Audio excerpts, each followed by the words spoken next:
You are listening to the Pencil and Paper Podcast Network.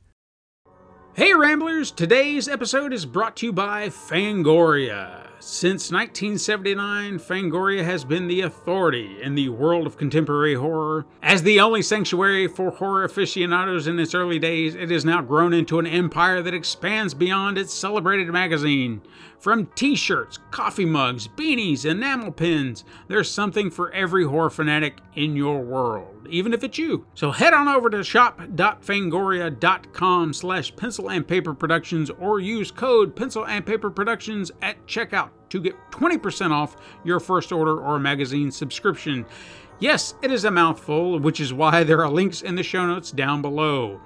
That's shop.fangoria.com/pencil and paper productions or code pencil and paper productions at checkout for 20% off. Fangoria, first in fright since 1979. Try it or we'll tear your soul apart.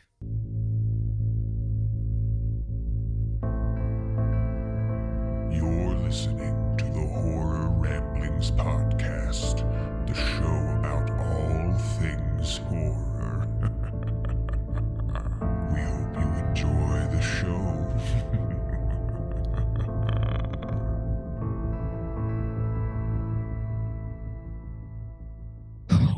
Oh, it's Horror Ramblings. I don't know why I'm doing that. I wonder if it has to do with what we're talking about today. Very possible. I'm feeling a little jolly today. We have a guest today who I am extremely excited to have on the show.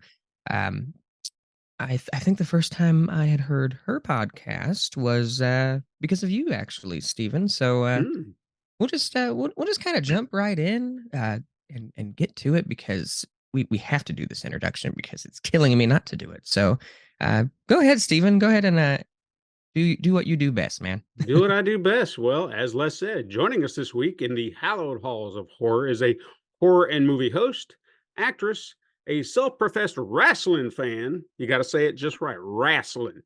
That's and right.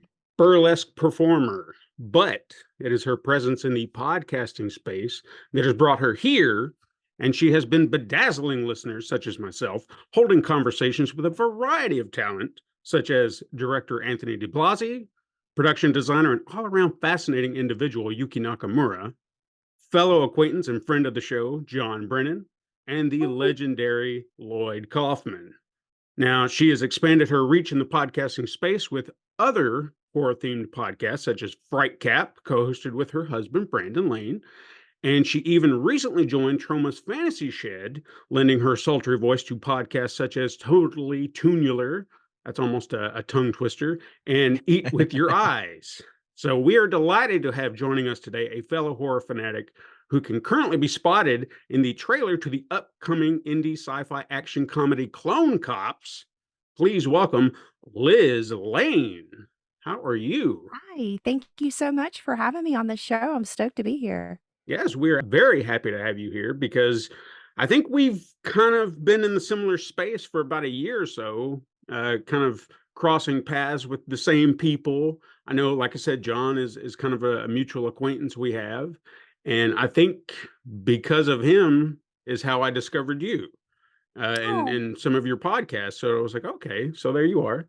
And I want to say this because I'm almost 100% sure, very, very close, if not 100%, almost 99%. I'm almost positive we have crossed paths and not even known it. I'm sure. Because we are both Tennessee based, and the full moon tattoo and horror convention, I'm sure is something that we both kind of been at the same time and just not known it. In fact, Ben and Stacy are really good friends of mine. Okay. So I am there at least one of the days every time that the convention is held. Did you happen to, you and Brandon, I guess, did you happen to attend the what was it, Joe Bob's show at their theater? The How Redneck Saved Hollywood? Brandon did. Brandon did. Okay. Actually, I had my interactions with Joe Bob through Chattanooga Film Fest. Oh, okay. Okay. I did happen to notice that Brandon had a picture of him and Joe Bob, and I was like, hey, I've got a picture of that same background and everything. Yeah. So that's pretty cool. But I also noticed that through your social medias, especially this past week, uh, you're a fellow Gojira fan. Well, I don't Oh know if my you can God. see or not. They're upside down, obviously, but yes, very much so. Is it just Godzilla or is it all kaiju? I'm a kaiju person. I'm mostly a obviously a Godzilla person, but Hmm. Showa era, Shin Godzilla. I don't even. I hate that all of the recent Titan Sure, yeah. films, I hate that people are shitting on those and giving Wingard such a hard time because who the fuck cares? Like that Yeah. they're monsters. Give me more big monsters on screen. I don't care what you do. Mhm. I'm not there for a plot. It's Right. great. Like -1, it's great to have a story, Mhm. and it's great to have something that like meaningful behind a giant monster. But I really don't care. I'm also a ultra universe Yeah. person. I love Ultra Q, Ultraman. Ultraman is a series that I haven't quite delved into deeply. I do have like the very first series just of Ultraman, not Ultra Q, but Ultraman. And that's about as far as I've gone, but I've looked at it and it looks almost, and I don't mean this in a disparaging way, but almost the length of Power Rangers where there's so many. And it's like, man, how am I It's going to keep true. up with which one and that one and this one? And it's intimidating just to approach, but I wouldn't mind. And I started the Netflix series, but I never got through it completely. I kind of lost track of it, so I need to get back on that. Q would be something to definitely go back and visit because that's the origins, and we wouldn't have Monster of the Week shows. We wouldn't have X-Files, things like that if it wasn't for Q. Okay, Les, I see you're kind of chomping at the bit there. You look like you got something to ask. I was just gonna tell you a fun fact that Power Rangers actually drew a lot of its inspiration from Ultraman and everything. Yeah, it Oh, makes for sense. Just to, sure. it's very obvious, but there was a there's a YouTube video about it where they kind of do a deep dive into it, and Hmm. it's really interesting how much they actually pulled from it. So yeah. My husband is a huge Power Rangers guy, like Power Rangers tattoos, Power Rangers everything. And I guess at that time I saw it as some sort of mockery or some like when I was a kid, I was like, fuck this. Like I'm not gonna watch this. But if I go back and I watch them now, they're fun. Hmm. Yeah. So anything like why not? No, I have learned in my old age to never shit on someone else's interests because you never know, what you're going to like, or you never know what you're Right. going to find special, even about things you don't like. Sure. I 100% agree with like what you said about Godzilla movies and whatever era they come from. When I see people putting up these big top 10, well, these are the top 10 worst Godzilla movies, and I just kind of shrug and I'm like, I don't care. Shut up. Because Right. you can hate on, I think one of the ones that gets the most hate is All Monsters Attack, which is where Minya starts talking and all that, and I'm just like, I love it. I don't care. I do too. Give me more Minya. I fucking love it. Like Yeah. it's silly and it's to me in that era, that was the wrestling era of Hmm. kaiju. All it was were that there was just wrestling matches. Let me just swing somebody around. Let me Hmm. do whatever, and then it all came down to the fight scenes and Yeah. and the fights themselves. And I'm here for that. Yeah. Why not? It's like a warm blanket. It's Yeah, just every time I need something like that, put on a Godzilla movie. Doesn't matter what it is, I'll just put it on and I'm happy. same. So I did want to ask, and you kind of brought it up just briefly a moment ago, the Chattanooga Film Festival. How did you get involved with that? Through Chris Dortch, who is the founder and showrunner. I don't know what his lord and whatever he is of Chattanooga Film Fest.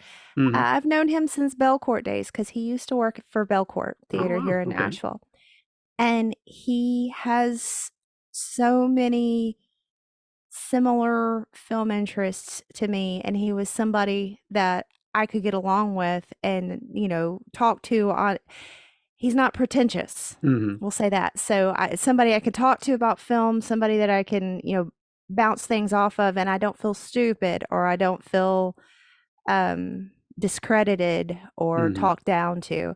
So I've always loved that about Chris. He's just a he's a he's a stoner. He's literally the dude.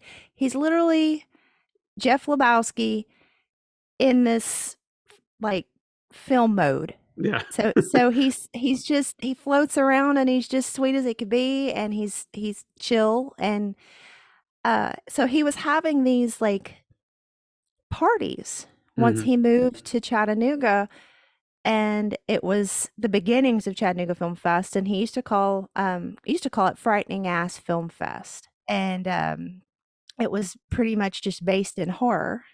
And what he describes it as, which is pretty much what it was like when the gremlins are partying at the bar and everybody's just hanging off of, ceiling fans and stuff. People would just get, go have a great time, drink, do whatever, and watch these films and have a blast. And he's like, why am I not doing this as a professional film fest? So he streamlined it into a somewhat professional film fest. And it's really grown over the years. It's just it's a fun experience, and it's fun to be there and to work with him and experience it through his eyes, where it's like the terror of putting all of this together and then the euphoria of it's all coming together and it's happening and everybody's having a great time and now it's done, Yeah. you know? So I got involved through Chris, and I stay involved because of Chris. That's awesome. I guess I really didn't know that Chattanooga had a film scene, but I mean, it makes sense in some ways. And as soon as I found out about it and was looking into it, I was like, you know what? I should actually make a plan to go down there the next year, because in any other time, any other year, I would have been like, I have no reason to go to Chattanooga, but I have family Right. down there now. So it's like, well, I can go down there, and then we just Oh, happen to go down good. the weekend, You make killing it. two birds with one stone. That's right. Like, nobody ever really has a reason to go to Chattanooga other than the aquarium. And, like, Yeah. we do that as our Tennessean pilgrimage maybe, like, once every few years. Hmm. And other than that, Chattanooga's just like a quiet little family town Yeah. until the 3rd week of June when all of the film nerds and film freaks come out. Yeah. I mean, it's a very interesting town, or at least the areas in which my brother lives. He lives out near Brainerd, in that area, and I've heard things. I don't want to disparage it, but I've heard things. But it seems okay. I'll leave it at that. I don't want to disparage anybody. And funny enough, the fact that you brought up the Bell Court, kind of bring it all back around. That was the very first time I went to the Bell Court, was to see the original Gojira in theaters. Oh, So they were doing like a special engagement down there in 2004, I think. And very first time I'd ever been, and getting to see Godzilla on the big screen for the first time. they still have some great folks there, that really champion and try to get in some great programming. Zach Hall is wonderful at Belcourt. Mhm. Jason Shawn is a good friend of mine, and um, I couldn't admire him more. And I'm so glad that those people are still with the Belcourt, and they do champion these screenings and these events there that happen. Yeah. And that's what we need. We need champions out there doing that for the indie scene, Hmm. because everything gets lost in the shuffle. I mean, I'm so ecstatic that minus one I'm going to go ahead and bust this news story right now, in case you hadn't heard, because this is something I was going to bring up. Highest grossing live action Japanese film in North America ever. Now, Amen. That's ever. wonderful. And that brings me so much joy, because that shows we're here. We love this stuff. Give us more. Right. And I don't know. I'm over the moon. It That's couldn't have been great. a better time, because this is a great time to be a kaiju fan, I think. It's a great time to be alive for a kaiju fan. Mhm. They've also expanded it to even more theaters, and they've extended the run that it's going to be in theaters, I guess, too. I love that they extended the run. Yes. Like, Yes. that's brilliant. Brandon, and it was our anniversary yesterday, and I was like, "What are we even gonna do?" So we don't really have anything planned to do. We don't, we're not breaking the routine for anything. And he was like, "Why don't we just go back and see -1 again since it's still in theaters?" I was like, "That's amazing that we can go do that." Yeah. You know? Yeah. I've honestly wanted to go back and watch it again myself because it's stuck with me that much. So, I guess too there have been rumors that there might even be some Oscar nominations for it. I saw well, that. I'm not going to hold my breath with the Academy on this one. Yeah, them in I horror mean, films or kaiju films, it's yeah. Parasite is one thing. Godzilla, they're going to treat it like they do every other horror Yeah. superhero based thing. That's a step too far. Yeah, I for mean, them. honestly, just the fact that there's been whispers of that really excites me. So, So the Troma's Fantasy Shed. Let's talk about that for a second because I saw, like, I guess I didn't know that Totally Tunular was part of that whole. I guess it slipped under my brain. So, like, I knew you had joined that, and I was like, oh, that's cool, but I didn't realize Troma was involved. And Eat with Your Eyes, I've never even heard of. So please enlighten me. For sure. So it's folks that are so Shithouse Productions, Mhm. which are folks that were involved in Shakespeare's Shitstorm. Yeah. So they all camped out together, lived together for so long and just grew into this big family. So they branched out. James Boylan is the showrunner of Fantasy Shed. And Ben Johnson is involved too, and he worked on Shitstorm too. He is the filmmaker behind Curse of the Werewolf, which will be distributed soon, but it's making the film fest and screening circuits right Mhm. now. We actually saw it here at the Palace Theater in Gallatin, Tennessee, Oh, nice. a few months back, and that was fun. And there's Nicole Matarese, who is an actress with Troma, and she's also a film producer. She's a writer. She's kind of a jack of all trades in the film industry. And with Eat with Your Eyes, that is it's funny how everybody is connected. It's like you were saying, we've had to have crossed paths before. Mhm. I've had to have crossed paths with these folks a million times in like the metal circuit here in Nashville because there's only so many shows. Yeah. And especially when I was a kid, there was only so many shows, and we were all going to them, just didn't know each other. So Dan Stubblefield, who is Big Dan, who Mhm. does all of the sauces and stuff and sponsors the shows, he hosts that show, Eat with Your Eyes, because he cooks something to like a dish that goes with the film that we're watching. Okay. And then we all either try to replicate it or he cooks it for us and we try it. And he also sponsors Fantasy Shed. He makes all of these spices and sauces, all kinds of cool. Like our cupboard is filled with Big Dan stuff, and my kids swear by it too, and they're picky.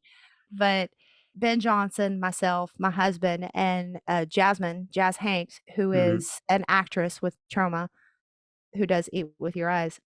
Totally Tunular is every Saturday morning, and then when we record live Wednesdays and it's shown like a YouTube live, Mhm. that show goes out on Saturday mornings as a podcast. And then Eat with Your Eyes is just once a month. Okay. It does seem like it would be a lot more to try and do that every week. Oh God, yeah. But it just actually seems quite interesting. I like the concept. Just hearing you describe it, I'm going to definitely check that out now. It's fun. It's a lot of fun. Sounds That's like it. the best thing about them and the Troma family that I have acquired over the past year. Nobody gives a shit. Like everybody is just there because they love film. They're like Totally Tunular. We're there because we love animation, and it's all anything goes. And I love that. I love not being censored or not having to hold back Right. with them too.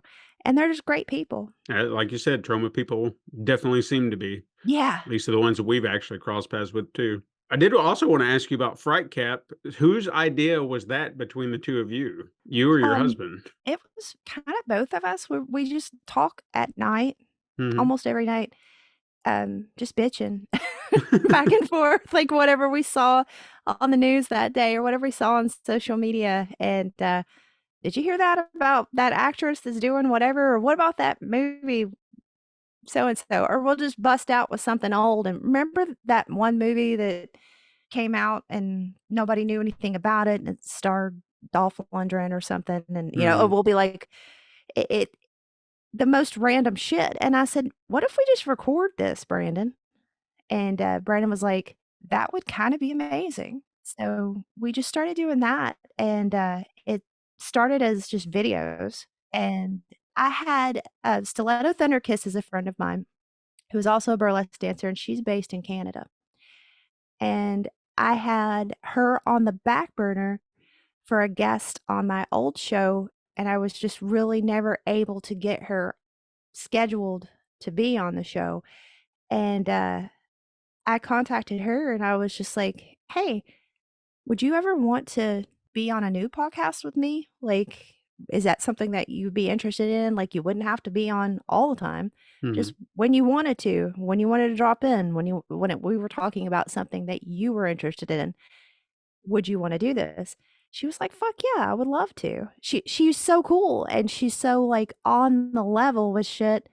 It just worked so perfectly as a podcast. So it's Brandon and I in Stiletto, or Brandon and I in Stiletto in like we haven't quite figured this out yet in a combination with a guest. It's been Brandon and I with the guests when we've had guests, Yeah. but we might try to figure that out for a four-way Okay. for our next guest, because I would really like to have Stiletto involved because I love her brain Mhm. and I love her input. So we shall see. Yeah, you get a good conversationalist, somebody that's brain works on a different level. They're fun to talk to. Yeah, it brings a different energy, and that's beautiful to me. For sure. Now, Clone Cops. Okay, I just recently discovered this because you posted up that trailer and I was checking that out. Locally filmed, and I'm sitting there Yes, thinking, "Oh my god, that's even better." at So, Clover Bottom, no less. oh wow. So, how did you get involved with Clone Cops? I was contacted by the filmmakers, or by the filmmaker Danny Jonas and Philip Cordell, who's in the film, and asked if I would play this part. And I don't know. I guess they just knew me from dancing and knew me from the Nashville scene here, Mhm. and thought that it would be something that would click with me, and it definitely was, because it is named after the character's named after Linnea Quigley. Oh, nice. So at the Quigley arms dealer, they're selling guns to the police at that Mhm. time, and they have holograms of this, for lack of better words, over sexualized woman selling them these guns. And they were like, "Would you like the part of the over sexualized woman, the Quigley Arms hologram?" I was like, "Fuck yeah, put me in that. I'll say whatever you want me to say and more." And we did. And it was a trip. It was a lot of fun shooting it. They were very respectful of me. I was very comfortable on set, with the exception of Clover Bottom is haunted. So there were some instances at Clover Bottom that were very terrifying. Ben Johnson from Troma actually worked on that film too, and Derek Lanternwood, who is in Were Deer, he worked on that film too. So Nice. see, we're all connected. Yeah. It's wild. I was surprised at some of the names I saw connected to it. I was like, and this was local, and I was like, how, Mhm. I guess I need to get better acquainted with the film scene. Like I'm part of a few Facebook group message chats and whatnot, and there's so many messages that come through. Sometimes you're just like, I don't want to read that, Yeah, and you I just kind hear of get that. lost. Yeah, that's cool. I mean, I can't wait to check that out because I'll definitely support anything that's local. Thank you. I did spot you like that very brief little shot in there. I was like, I'm He waiting. couldn't show much because I guess it's a little much for a trailer. So, but what he did show was pretty great. Yeah. Les, do you have any questions for this young lady? No, I'm just excited to have her on the show. I'm very new to your podcast and your work, I'll be honest. But I've liked what I've seen and what I've heard so far. Thank you. And I can't wait to see where your journey goes and everything. Thank you. Yeah, you guys make me want to live in Tennessee sometimes. Yeah, he's You don't want to. Ohio based.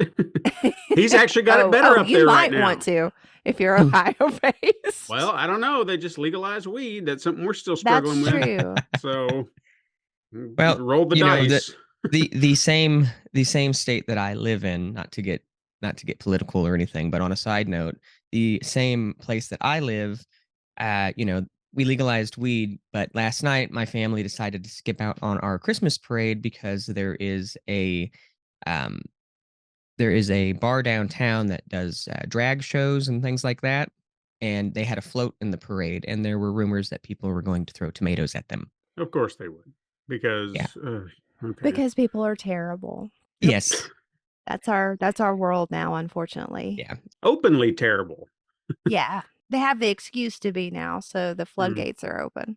Yeah. That's true. I will admit though, my wife was at work and one of her coworkers was talking about not going because of that, and another one of her coworkers shut it down, and she said, the only thing I'm jealous about is they look better than me most of the time. And the guy was just dumbfounded by what she said, and I was just like, it's kind of true. It's kind of Ain't true that the sometimes. truth though? Yeah. Yeah, no, I try to get there to Tennessee, and who knows, I might have crossed paths with you. I've gone to the convention with Stephen once, Okay. so we might have all three crossed paths at one point in time.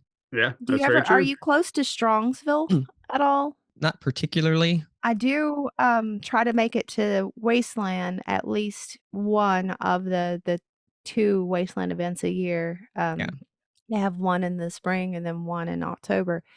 And I do try to make it up to Wasteland in Strongsville, Ohio. And it's like the most barren, strange little town. But when everybody comes, that's probably my favorite con.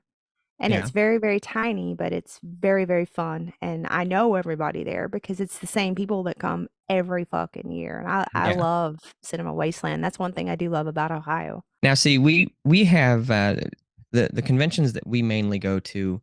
We go to Horror Hound a lot, and that's just because I'm good friends with some people who are actually really good friends with the founders of that, and so it used to be a very small convention. It was really tight knit.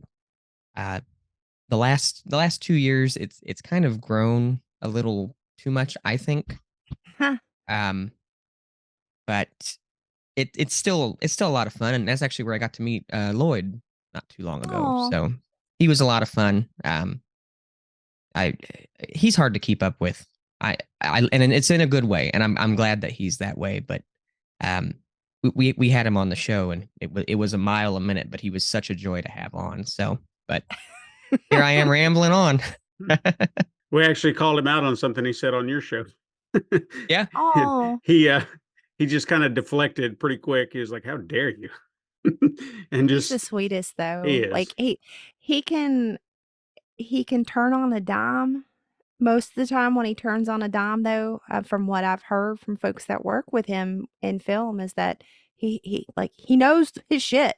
He knows what he's doing, and he's telling you this is what's got to be done, and you do it, and he's fine. he paid me a compliment on the show that has just stuck with me, because I've never had anyone in a position like his to say something, because he's kind of the introduction thing. I did one for him, and he's like, you're a damn good writer. And I was like, dude, Oh, and like, it's the greatest thing that's ever been said. he's a national treasure. He is. He really is. So you guys want to talk about a little bit of news that I got? It's not a whole lot, not a lot of big deal stuff, but some interesting bits that I thought would be worth talking about. Maybe you might have some stuff to chime in on. Mention -1, we already kind of went through that stuff. I read this, and I know that it's been a big deal for a lot of people, but the Dollar Baby program that Stephen King had set up is apparently disbanding. And I didn't quite get any other reason other than I guess whoever's behind it is retiring. So he just kind of washing his hands of it at that point. Dang. It's a little disappointing, but I mean, take a look at all the good work that it's done over the years. I mean, without it, we wouldn't have had Shawshank Redemption. Amen. You know, that was one of the first ones. So how y'all feel about that? I mean, I understand that's probably got to be really hard for a lot of people who've been trying to get there for it to just immediately stop. Is what it is. Yeah, You know, like what are you gonna do? And he's got so many things. Like his hand is in so many pots at one time. So I understand it. You know, if I haven't heard anything about that, so it's complete news to me today. But in the event that someone is retiring, you know, what's he gonna? He's got so many more things going on that like, what's he gonna do? You know. sure. I don't blame him for washing his hands of it. Yeah, and I think that's what it really boils down to is it's probably something he wasn't actively involved in, like Right. that hard. It was just like something he was like, yeah, we'll do it, and then I can kind of throw in my 2 cents. But yeah, if someone is having to step away from it and he can't find anyone else to take over, it might be more than that. Again, I looked into it and I just didn't get any other details other than quote Margaret is retiring, and that's it. I So just pulled it up now on his website, and that's that's about all it that's really. awful. And it says there will be no Dollar Baby extensions after December 1st, 2023. Mhm. So we've hit that. Yep. Oh, Sorry, guys, for anybody who's actively seeking it out. I know that's got to be rough. On a lighter note, if you're excited about this, two things that I'm kind of excited about. Twisted Metal is getting a second season. I don't know if either of you checked that out on Peacock. I have not watched the first season. It was a lot of fun. Like I wasn't sure what to make of it at first. Like I didn't. I'm not a fan of the video games. I've never really played them, so I don't have any kind of connections like that. But I do like Anthony Mackie. Will Arnett does the voice of one of the main characters, and cast was all around great. And I thought, sure, why not? And it was a lot of fun. So I'm eager to see where they go. So I highly recommend that if you have not checked it out. If you have Peacock, the other thing, and I'm really excited about this. This was probably like a day one buy for me. Darkman. Sam Raimi's Darkman is getting a 4K release from Screen shit. Factory, coming out February 20th, or at least tentatively at this point in time. So stoked for Darkman. That's awesome. Such a hidden gem. I feel like it was overlooked, and it's so fantastic. It really is. Like you don't hear people talk about Darkman, but yet it is such a good movie. It's my favorite Liam Neeson film for sure. I still own the Darkman VHS from my Nice. childhood. I love that film. Very nice. Now, this is interesting. I didn't know about this book, and apparently this is a recent release, but there was a recently published book called South Texas Blues by Christopher Garritan. I think this is how you pronounce his name. This apparently chronicles Toby Hooper's trials and tribulations while making the Texas Chainsaw Massacre. And I think it released about a few months back, and apparently he's already talking to studios to possibly adapt it into a limited series. I would love to see that. I would too. In fact, I would actually like to seek this book out because I would love to hear those stories. The film commentary for the DVD, I think that I had years ago, one of the most fascinating things I've ever heard. Some of the stories, that's where I found out they cut Sally's finger like in real time. And I was like, no shit. So they admitted to it point blank and said everyone was crazy, dying of heat. I don't know if you're familiar with him or not.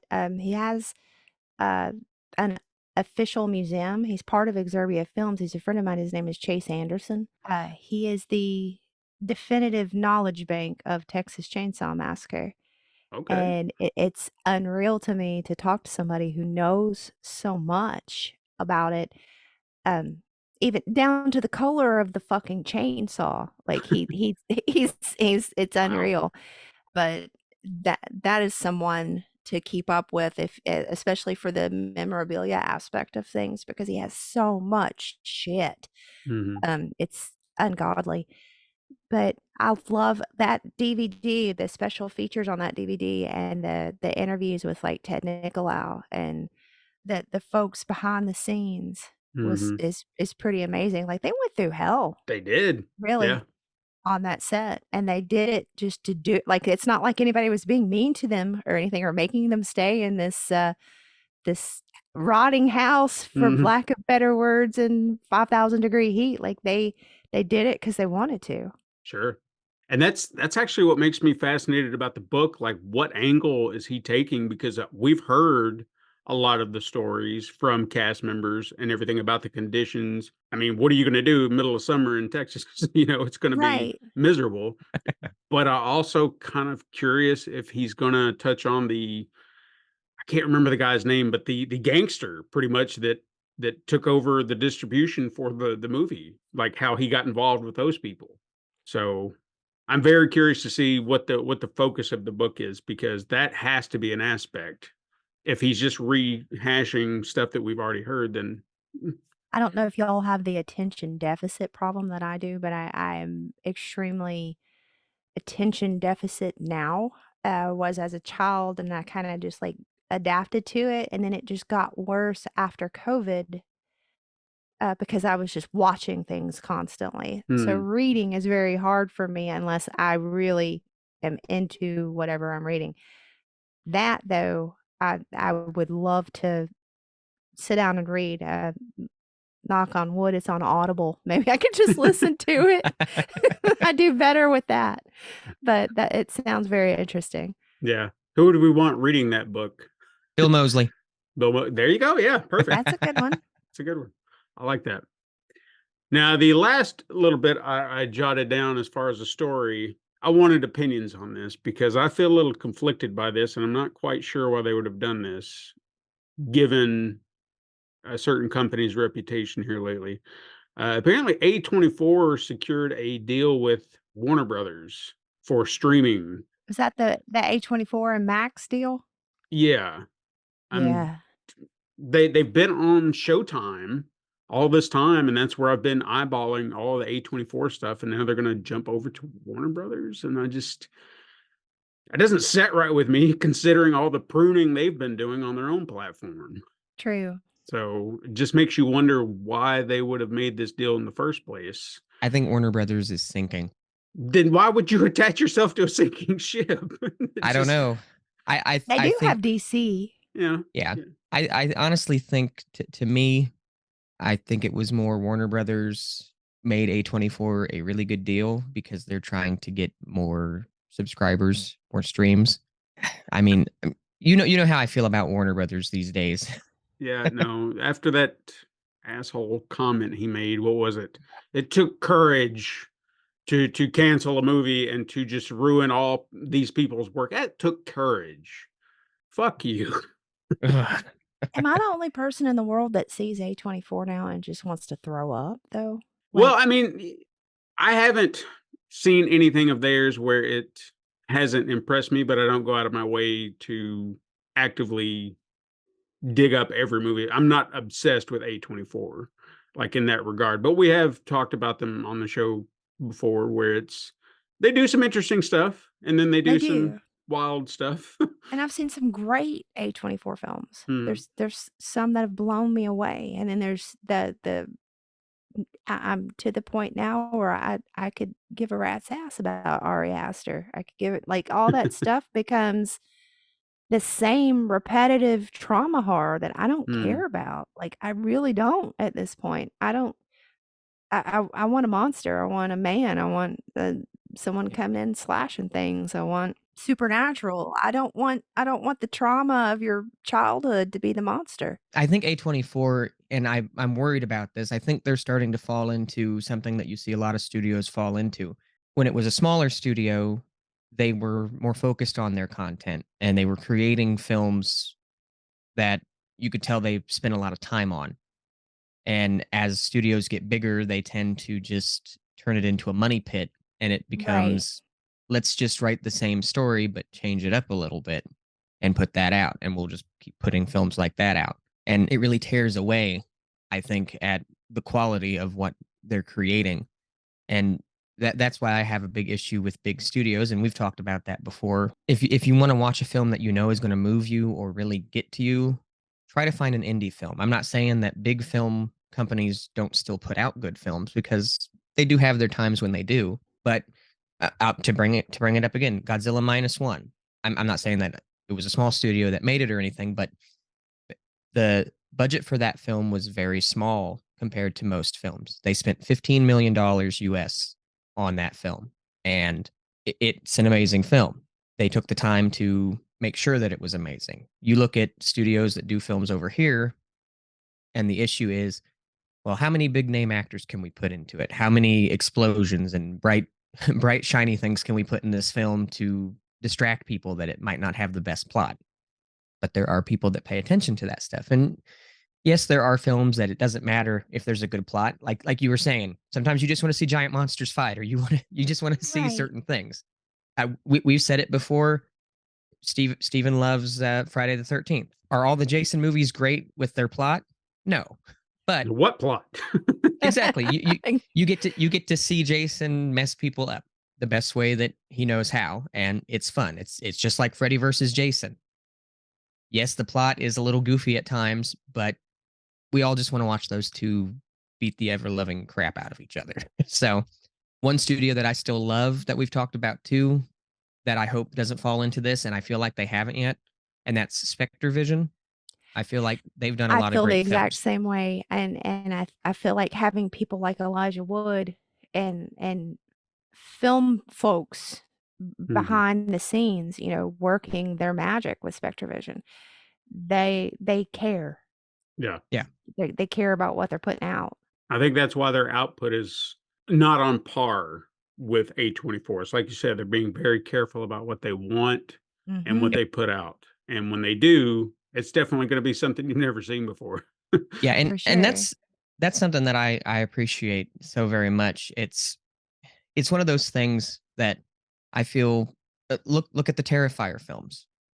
They've Damien Leone, or Leone, or however he says his last name. He took his time with them, and I'm not going to say that they're perfect films by any means, but people do enjoy them.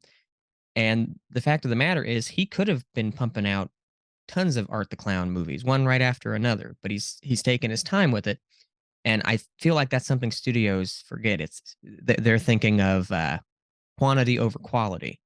I'm sorry, but I feel like I feel like if a studio releases 3 great movies in a year, they could make more money than a studio releasing 10 movies that just are meh. And I feel like the studios just have gotten to this, let's just pump them out like it's a factory. Looking at you, Disney. Yeah, I mean, it's a perfect example. And if you actually like do any little bit, any kind of research on it, Disney's lost a ton of money. Oh yeah, but think about people like Roger Corman, that could make that work, Mhm. Yeah. because there was soul behind it. That's the missing component there. You Yeah. can be a film factory if your films have souls. Exactly. It's a factor that people forget about a lot of the times. Cheap doesn't matter. Like you said, if you've got something good behind it, you will forgive a lot. While you were talking about -1, that actually reminded me, and I don't know if you guys are big into like deep dives into history or things like that, but there's a YouTuber by the name of Gaijin Goomba who did a video about -1, and he said he's not like the biggest self-professed Godzilla fan. He likes Godzilla, but he's not like super huge into it. But he watched -1, and he saw some stuff in that movie that went over my head, and he explained it in great detail. And I don't want to get too deep into it because he did a 30-minute video on it, and he could explain it better. But he was really, really getting into the message behind -1 and how anti-war it is, and I guess, I mean, it's Yeah. clear it's there, but he really broke it down into why it's such an anti-war film, all the things that they were trying to break down Really a through. statement against the Japanese government. Yeah, that at too. the time too, Mhm. and I love that Mhm. because Godzilla is anti-war. Godzilla is the product of what happens in nuclear war. Yeah.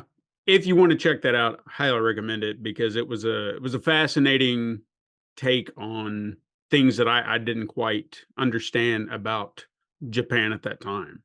Like hearing it from that angle, you're like, wow, yeah, everything just kind of clicks into place at that point.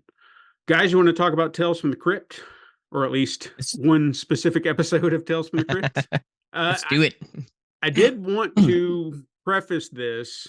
I, I like to think that people know what I know, but we're Right. talking I'm the about, same. but this is a show that is what, 30 years old now, a little bit Right. older than that. Mhm. So there's a generation of people out there that might not know what Tales from the Crypt is, which That's is such a sad. shame. Yeah. For context, for those of you who may not know what Tales from the Crypt was, I'll just give you a brief synopsis. It was a show that aired on HBO between 1989 and 1996, based on a comic series from the 1950s, various comic series. They pulled from all of them. And it attracted so much talent from actors, directors, writers, you name it. Everybody was like into this. It was almost like filmmakers who didn't want to go into horror. This gave them a chance to do horror. So they didn't have to taint their reputation because horror movies were just, you can't do that. But here it's fun, so you can just do it and you can get away with it. It was such a cultural staple, at least for me at the time. It was everywhere. It became such a big thing and then just kind of disappeared. And it's a what's the term I'm looking for here? It's a series. What kind of series? Anthology. There you go. Brain not working.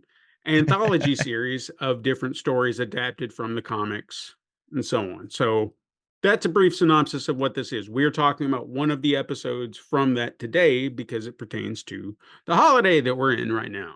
And that is And All Through the House is the name of the episode, also the name of the story it was adapted from. I did a really big deep dive into this, but first general thoughts from both of you. What do you think about this episode? Liz, go first. You want me to go first? Mm, Okay, so this is my favorite episode of Tales from the Crypt. okay. And besides my connection and my love of EC and Bill Gaines, I was scared to death as a child I still am, actually, rest his soul, of Larry Drake. And him as Santa Claus in this makeup, missing the tooth and everything. I did a rewatch of this last night. Scares me to this day. And for something to scare me, it it it has to have like some sort of like I don't get scared easily, and Mhm, Larry Drake scares the shit out of me. And there's so much going on with this episode. Like it's from like you said, it's adapted from a comic story. It's adapted from an old vault story. mhm. And it was adapted by Fred Decker. Yeah, I didn't realize until last night. I was like, Fred, holy shit, that was cool. Right. So, like, I think that's why it's so over the top. And Mhm, Mary Ellen Trainor was married to Robert Zemeckis mhm. at the time. She's like we all know her. She's everybody's mom. Yeah. She's mom in Goonies. She's the mom in Monster Squad, going back to Fred Decker. Like, so she's already got Goonies connection with Richard Donner, who is part of the team that's producing Tales from the Crypt. She's fucking married to Robert Zemeckis, who is the head honcho of all of these producers for Tales from the Crypt, and he's directing this. And like on top of all of that, she's got the Fred Decker connection too. With like it's Richard Donner, Fred Decker, and Robert Zemeckis and Mary Ellen Trainor. They are the reasons that all of this works as well as it does, and it's wonderful. I think without Mary Ellen Trainor in that role, I don't think it would have. Like think of the 72 film and that version of And All Through the House. It's it's okay. It's Yeah. scary, but it doesn't blow you away the way that this one does. It's funny you brought that up because I did seek that out after I watched this episode because I wanted that comparison because I remembered it vaguely, but I was like, how does it compare? Do they do the same things? Not really. Basic plot, and No. that's about it. And it just it works. And it's terrifying, and it ends on that EC creepy down note that makes it just like seeing him standing there with the little girl with Carrie Ann, and like he's his teeth and Mhm. everything, like it works so great.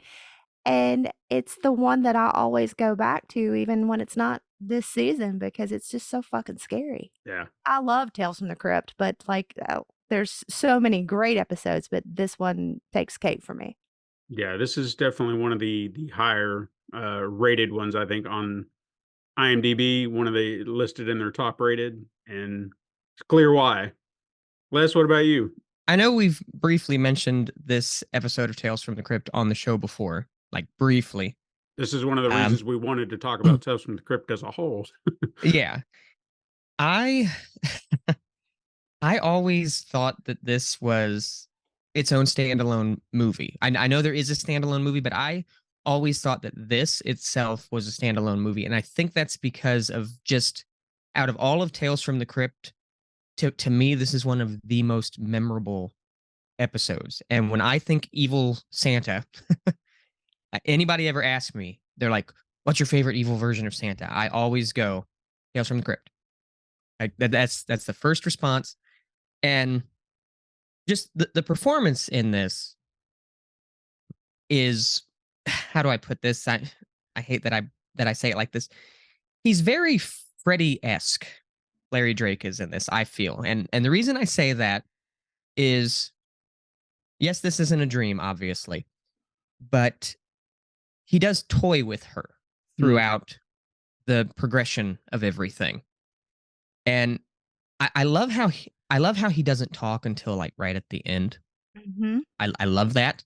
I love how he just makes sounds, and he's kind of like, I'm sitting here watching it this morning again, and when she cuts his face, he kind of makes a sound. When she knees him in the boys, he goes cross-eyed and he makes noise, and it's he's evil, and they've set it up really well, saying that he's killed 4 women and he's an escaped lunatic from the asylum for the criminally insane and everything. But he's kind of goofy, but he's goofy in a very sinister way. He's enjoying this chase, and that's why he's very Freddy-esque to me. And I think I'm gonna copyright that term, Freddy-esque.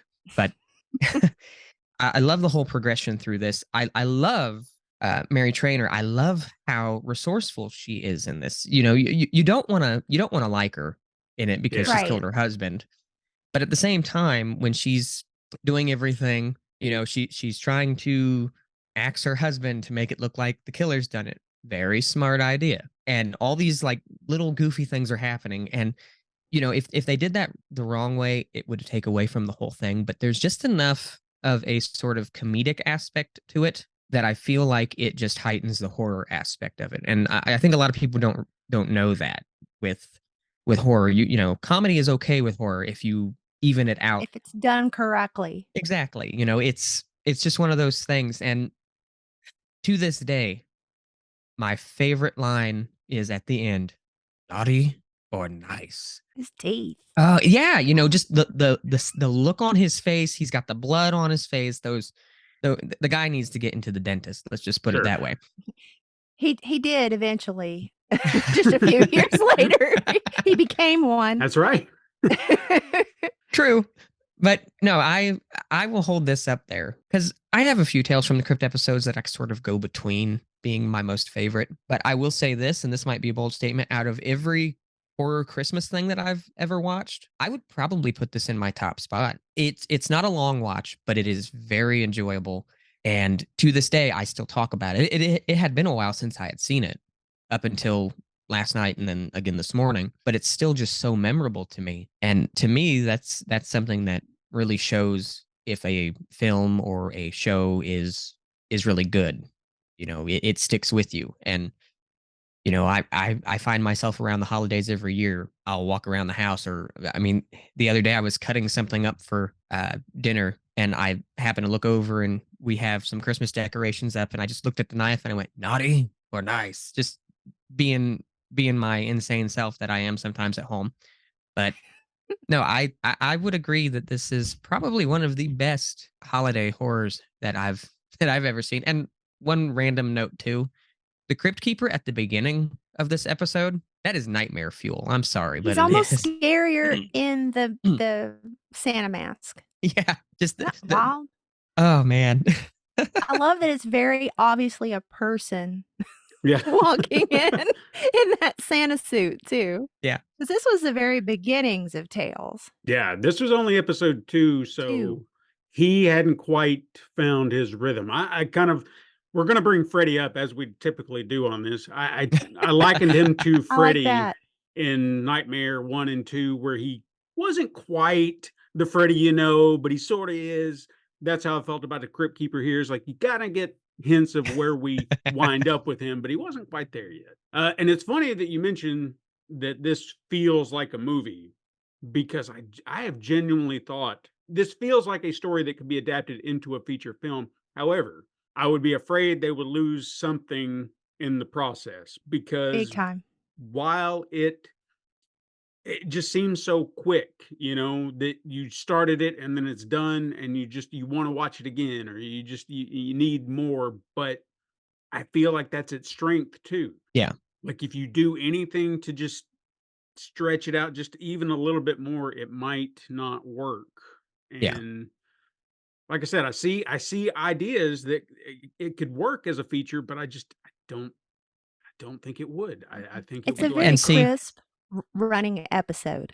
yeah. Yeah. You are from point A to point B to end, and you're done. Yeah. And it works on that level. I think that's why it makes itself so scary, is because boom, boom, boom, and you're done. Yeah. And I think the other thing that really lends itself to it is how vague the ending is, because you know that Mary Trainor, which in the episode she's just referred to as wife, like Yeah. that's what the credit is. But you know that she's dead. Like that he's probably killed her, or some epic fight happened between them. But the daughter's still there. And it keeps you wondering, like, I wonder what happened to the kid. Like, did he kill the kid? Did he take the kid with him? Like it makes you ask more questions, and that's even scarier. Well, I love that the Crypt Keeper, he addresses afterwards that That's right. lucky for the child, the Santa Claus likes his women older, whatever the hell he says. Yeah. That's Yeah. just like, oh, thank you for letting us know the kid didn't die. Right. I'm wondering if Thanks, he HBO. I'm wondering if he took her with him and she became Santa's little helper. Like I could see that as a plot point to maybe extend it a little bit, maybe show a psycho kid with a psycho Santa. That would be kind of cool. Or Man, now he the brain's going. traumatizes her and she goes out for revenge later in life. True. Go either True. way. And the dark humor, that was another thing I jotted down, because I really wanted to kind of talk about that, because it was, if you're familiar with Tales from the Crypt at all, that's an undercurrent through everything. I cannot think of one, and you guys can correct me if I'm wrong, but I cannot think of one Tales from the Crypt episode that was played straight. There was always some dark undercurrent of black humor spread out throughout every episode. And it was interesting too, because like I said, I went back and checked out just like the opening bit of the original 1972 film, because I wanted to see comparisons. That is completely lacking in that Yeah. film. There is no dark humor. It's played very straight. And even the way they do that scene. Now, I've never read the Vault of Horror comic that it came from, so I don't know that story beat for beat, however it was done. But there's something about the film version that doesn't quite land the same. And it's not even just how it ends. It's just menial. She kills her husband. She's cleaning it up. And suddenly she hears the radio. She didn't, unlike this version where she didn't actually hear that there was a crazed maniac on the loose. So now she's aware. But there's there's no tension. He's outside the windows, she's closing the windows, and then eventually the kid just shows up and is like, "Look who I let inside, mommy." And that's it. Right. There's nothing to it. Like the tension is not there. So I think that's the Fred Decker influence in the rewrite, to mm, be honest, because the story is very cut and dry. The yeah. comic is very cut and dry. But I think having someone like that at that, like, he was in his prime at that time, Hmm. 80s to mid 90s, like, he was on it, and he was able to get that in and get that, what a twist, like, that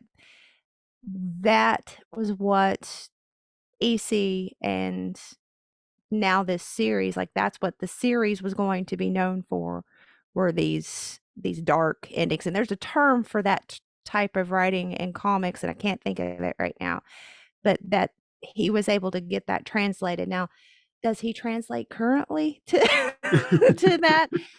God bless him. Like, if I go, the good thing about this is that it's very minimal dialogue. Yes. Yes. What you're hearing from wife Elizabeth. Her name is addressed once in this by the husband, and that's it. That's right. But she is billed as wife, and like you hear her talk, but that's about it. And if you hear Fred Decker's dialogue now, if you think about his last Predator film, Hmm. it's atrocious. It doesn't translate to modern day culture, and this has such minimal dialogue that it works so well. Hmm. It just, I don't think it could have been done without Fred Decker at that time in his prime. I can agree with that, because one of the changes that he makes, or at least from what I could tell, comes from the father. In the original film version, he seemed like a great guy. He was putting Mhm. up the presents under the tree. He's just happy as hell, and the next thing you know, he gets Bonk. hit in the head. But here, Marshall Bell, who he always plays a dick. I don't think I've ever seen him in a movie where he's not been some asshole, I don't think I have either. but he does it so well. And he comes in there, and even what he says, it's not over the top like abusive, but you get those hints in what he's saying to her, that he is definitely an abusive man, or of some sort, because it's like, you're gonna stoke that fire, what are you gonna do over there, huh? And so when she hits him, you're like, okay, yeah, I'm down for that, that's fine. Right.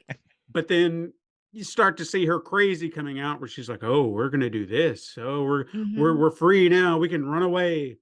Pulling out the insurance policy. Mhm. I mean, that was a It's a little on the lot. nose. I do want to talk about Mary Ellen Trainor for a second, because I did jot her down.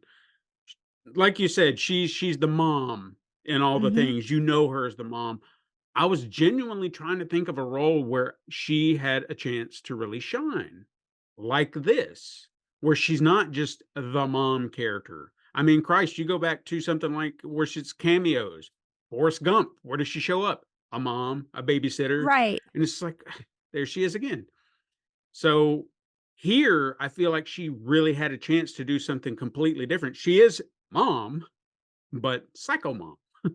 And that gives her she really chews the scenery too, but in a good way. Again, it fits with that dark humor that's kind of going here, how she kind of over accentuates some of the things she says, how dramatic it is over the phone. I did it. We're free. We can run away. And it's just like, it fits the mood. It works for Tales from the Crypt. Yeah. And then of course when she goes the ballistic phone conversation with the police, how she switches, it's so subtle, but you can tell. She goes from, "I'm faking it," to, "Oh shit, there's a genuine threat." And it seems like it should be on the same level, but you can tell that it's not. Like Yeah. she just turned it up a little bit, and she's like, "No, no, no. We went from, I'm pretending, to, oh God, there's a real threat. Please get here as fast as you can." And even though she's in the same kind of range of like panic, it's different. And I love that so much. And the girl, the child, I was kind of curious if I had seen her in anything else, because she's so just perfect for this small little role. She did nothing else. The only thing else I'd ever seen her in, and I don't know if you guys can remember the scene specifically, but I've seen it enough times. I'm sure you two have as well. But Back to the Future Part 2, she was the little girl who's like, I don't need that. I have a pit bull now, and walks away with the Ah, big see, hoverboard. everybody has a connection. So there's her Zemeckis connection. Yeah. Zemeckis. I mean, we haven't even talked about him, and we were talking about a legend here everyone should know. But again, what has he done lately that people would know? Because when I start looking through his filmography, I was like, well, Back to the Future, sure. Forrest Gump, sure. Who Framed Roger Rabbit, sure. But these are still 30 to 40-year-old movies that I assume people know, but I get proven wrong all the time. But he did, I don't know if you remember this, but he did direct one truly terrifying film, and that was The Polar Express. Truly terrifying. Tell Opry Mills Mall that. Oh, Or God. Gaylord Hotel. Just disgusting. Like, why are we doing this? Why? Polar Express exhibit on ice. Yeah, all the Like that. dead-eyed. I want to see the chiseled Polar Express boy of ice. Like, that's what I want to go pay $50 to go see, or $60, whatever it is. Finally, one thing because we were talking about Larry Drake as well, because I wanted to talk about him. And I mean, you guys have pretty much covered it beat for beat, how awesome he is. A lot of the stuff that hell, Darkman, there's a connection. We go right back to that. We were talking about that. He's great in Darkman. But the crazy eyes is what gets me. And I don't think he'd ever really been scary before this. Like, he was LA Law. That's right. He was a special needs person on LA Law, and then he was Bubba in Dark Knight of the Scarecrow, and he wasn't bad. Like, No. this was his turn into villain. This was his heel turn. And he nails it. The scene that really gets me, and if you're a parent, I feel like it makes your heart stop, especially if this is like the very first time you see it, is when he's got that ladder and he's climbing up, and you know what he's doing, and he looks at her while she's trapped in the closet and just gives her that glare, like, yeah. And that smile, the crazy eyes and everything, you're just like, oh shit.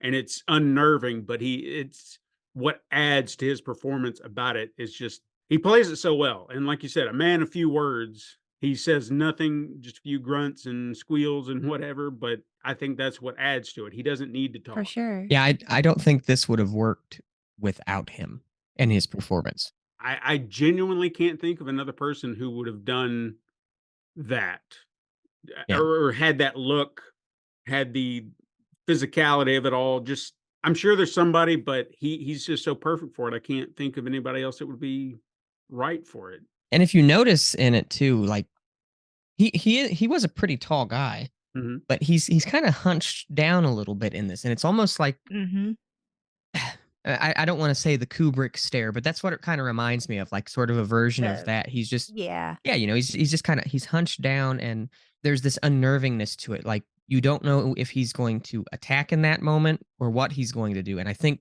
that, at least for me, that had me on the edge of my seat, especially the first time that I had seen this. It kind of had me on the edge of my seat, like, what's this guy going to do? Like, that really just screamed, this guy is really a psychopath, because he was so unpredictable. So I did have one or two questions, and just wanted to see how you guys felt about this, as far as nitpicky little things, not something that ruins my enjoyment of it, but how did Carrie Ann not wake up in the middle of the night when she was screaming at the front door, but yet she woke up when the door slammed shut after she was outside? See the problem? We were just watching that going, wait, so a door slamming wakes you up, but your mom screaming at the top of her lungs does nothing. Maybe she was used to hearing it. You know, that was actually one of the things that my wife kind of pointed out. She's like, maybe she's heard it before. And I was like, yeah, okay.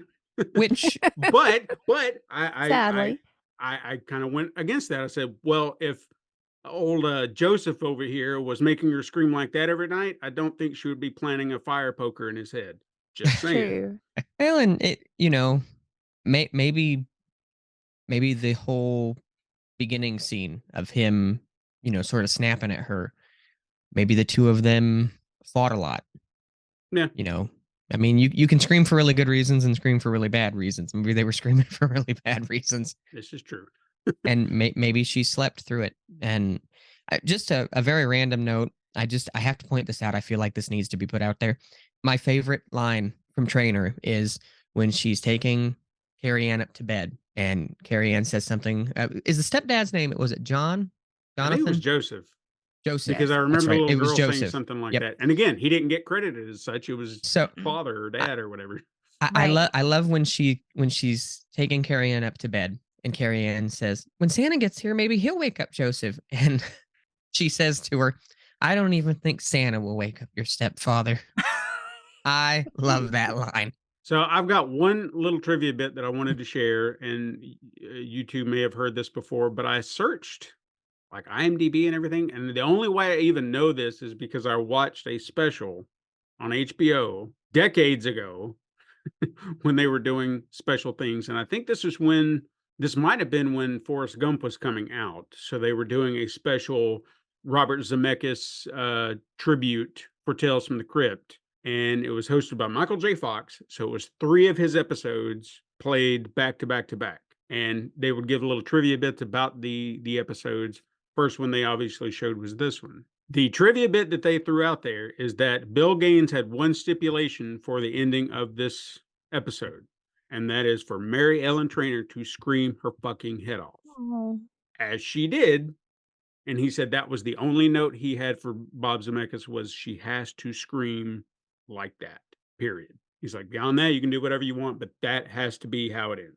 I think she nailed it, because for sure. damn, you know, she really sold that scream, and I could see where that might be a little step too far for some people, but I think it was perfection for that. But do you guys have anything else to add to this episode? Anything else you want to discuss about this episode? I have one thing, just Okay. real quick, and I guess this is sort of a question for you guys. I was thinking about this episode, and I know we've talked about why this is such a great episode, but I guess the big thing to me is the reason I think this episode is so well done is because I don't even think you need the Crypt Keeper. I think if this just came on and just opened with that scene and you didn't have the Crypt Keeper at all, you could still enjoy this. Like, I don't think Sure. you Oh need the yeah. context from him. And I guess I just think that it is just one of those things that's why I think this was like a movie back in the Sure, yeah. day, was because of that. What do you guys think on that? Do you agree with that sentiment or no? Yeah, you could completely take away the intro and outro, and this works great as its little, like, just a standalone little short film. And what's funny about it too is I cannot for the life of me, I feel like I saw the original film version first. And I can't explain why I felt that way, but as I was kind of thinking about it today or even yesterday, it was which one had I seen first? And for some reason, the movie version sticks with me as the first instance of that. And then when I saw this version, it was just a better version of that. But the film sticks with me as the first viewing experience of this story.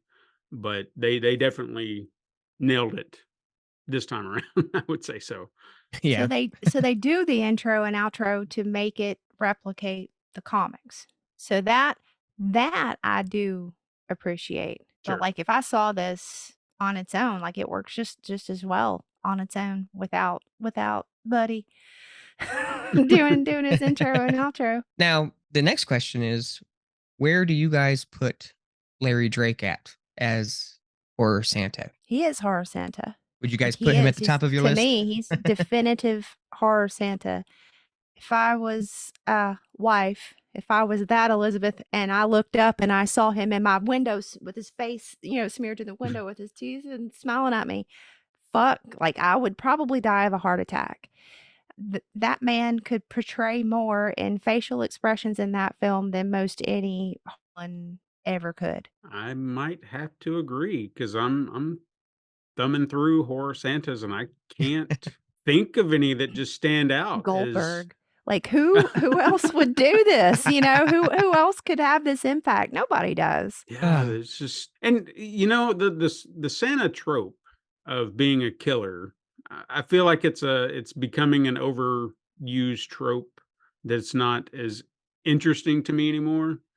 And with this, I mean, he's not going to compare, or no one can compare to him. If you did something like, what was his name from Silent Night, Deadly Night? Uh, Oh, I can't remember his name. Damn it, Billy. Was it Billy? I think it might have been I Billy. feel like it's Billy. I think it's Billy. I'm going to stick with Billy. I'm committed to it now. So yeah, Billy is no. He didn't even have a name either, did he? No. He was just Psycho, or just no. They just credited him as Santa. Escape inmate from Gaines County. That's right. Well, There you go. wink, wink. Wink, wink, nudge, nudge. He would probably be top of the list, because I mean, I can't even think of a top 3. I mean, genuinely, Mm-mm. nobody else is really coming to mind. I am not a Silent Night, Deadly Night person, but there's that one, whatever. It's one of the latter sequels. My husband quotes it almost every fucking Thursday. When the garbage comes here. Oh, Garbage day. Yeah. That's literally the only thing I know about Silent Night, Deadly Night, and I only know it because of him. Memes, you gotta love them. That's where you learn about things you didn't know. Brandon is a walking meme. So if you have nothing else, I'll close out the show, guys. I think I'm good. Think you're good? Think you're good? We're gonna have to talk about more Tales from the Crypt, because there's so many more things to talk about as far Y'all as this ever want to show. have me on to talk about Tales from the Crypt, please holler. Oh, most And definitely. Yeah. I also want to say to anybody that's listening to this that's not aware of how to make a movie podcast with Al Katz and Gil Adler, who were part of the Tales from the Crypt team, Mhm. please check that out. I thank the world of them both. Brandon and I had sat in on a script reading for Dead Easy, which Nice. was amazing, with them for Chattanooga Film Fest. They're great guys, and they tell a lot of what was happening at the time behind the scenes. They just had an episode on the branch off of Dark Castle, Hmm. how that came to be, and it's great information for folks that are nose deep like us into Tales from the Crypt and want to know more. Nice. Okay. Definitely check that out. Ramblers, how do you feel about Tales from the Crypt? Have you seen it? Do you know anything about it? If you don't, you're missing out. But at the same time, I can't think of anywhere where it's really streaming, so that might be a difficult thing for people. And it should be on Max. You'd think it would be, but Right. we know David Zaslav and his. I don't want to get into that. Anyway, let us know how you felt about this episode or Tales from the Crypt in general on Twitter or Threads. We're on Threads. That's a thing. And we're at Horror Ramblings. If you've got more to say, tweet just not going to cover it, send us an email, horrorramblings@gmail.com. If you want to discuss horror with other like-minded individuals, join our Facebook group or our Ramblers room on Discord. You can even find us on Instagram. And if you're feeling generous, support the show over on patreon.com/pencil and paper productions. Help the show grow by leaving a 5-star review on your favorite podcasting app. Yes, it's a scam, but hey, what are you doing? It doesn't hurt you to hit 5 stars. Come on. And tell your friends to do the same on their favorite podcasting platform as well. And if you happen to be using Spotify, see if we've posted up any questions and polls. Let us know what you think. I guess we'll post up your top horror Santa Claus, and we'll find the top 3 that we can find. Who's your favorite, and see what the poll is. Finally, if you need a central hub for everything, pencilpaperproductions.com/horror-ramblings. Liz, thank you so much for being here today. Thank you for having me. Tell everybody what you got going on and where they can find you on the interweb. They can find me on Instagram. It's I hate with an H8 _ pretty hate machine, also with an H8. You can find me on, I don't like saying, I know you guys don't either. I don't like saying X, Yeah. Twitter, which I don't know if I'm going to be there for much longer. Same. Not to get political, but I'm not an Elon Musk person. So you can find me on there for now at I hate H8 pretty hate MACH, because that's all it would allow me to put on there. I am on Threads. I don't really use it that much. And you can also find Frightcap at Frightcap _ on Instagram. You can find us on YouTube at Dead End Lane, Lane spelled like my last name, Layne. You can find Fantasy Shed at Fantasy Shed on Instagram. You can also find us on YouTube, and that's where you will find Totally Tunular and Eat With Your Eyes.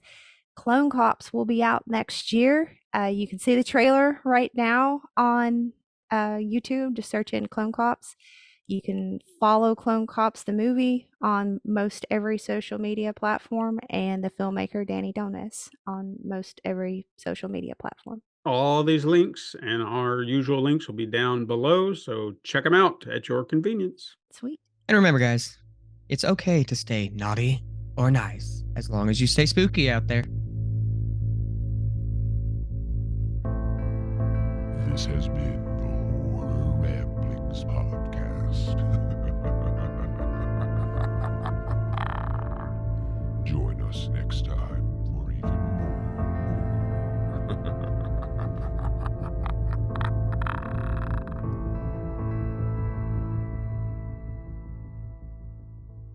This has been a Pencil and Paper Podcast Network production.